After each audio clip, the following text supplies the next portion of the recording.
Wild కార్డ్స్‌లో వస్తే బావుంటుంది అనుకున్న కంటెస్టెంట్స్ అందరిని ఈ విధంగా స్పెషల్ గెస్ట్‌లా 'బిగ్ బాస్' హౌస్ లోపలికి రప్పించేశారు. ఇక శ్రీముఖి ఈరోజు ఎంట్రీ వేరే లెవెల్‌లో జరిగిందనే చెప్పుకోవచ్చు.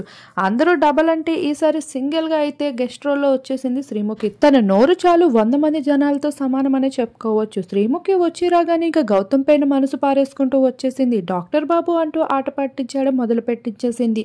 ఇక ఒక్కొక్కరికి ఇండైరెక్ట్‌గా జోకులు వేస్తున్న లీకులు వదిలేస్తూ వచ్చేసింది శ్రీముఖి. ఇక అవినాష్ విషయానికి వస్తే, అవినాష్ నువ్వు అనుకున్న దానికన్నా ఎక్కువగానే సాధించేసావు, పద నాతో పోదువు గాని అంటూ ఫన్ కూడా మొదలు పెట్టేసింది. ఇక విష్ణుప్రియకి కూడా ఇవ్వాల్సిన సజెషన్సే కాదు, వేయాల్సిన జోకులు కూడా వేసేస్తూ వచ్చేసింది పృథ్వీ. నిఖిల్ ఓకే అంటే తన మనసు పారేసుకుంటాను అంటూ నిఖిల్తో ఆట పట్టిస్తూ ఫ్లటింగ్ లో ఏమాత్రం వెనకపడకుండా కనిపించేసిన శ్రీముఖి అయితే నిఖిల్ టాప్ పొజిషన్ లో ఉన్నాడంటూ, ఇక గౌతమ్ అయితే తనని బీట్ చేసే రేంజ్ లో వెళ్తున్నాడు అంటూ చెప్పుకుంటూ వచ్చేయడం జరిగింది ఇండైరెక్ట్ గా. ఏది ఏమైనా నిఖిల్ గౌతమ్ పోటీ అనేది సోషల్ మీడియాలో ఓటింగ్ పోల్లో దుమారం రేపుతుంది.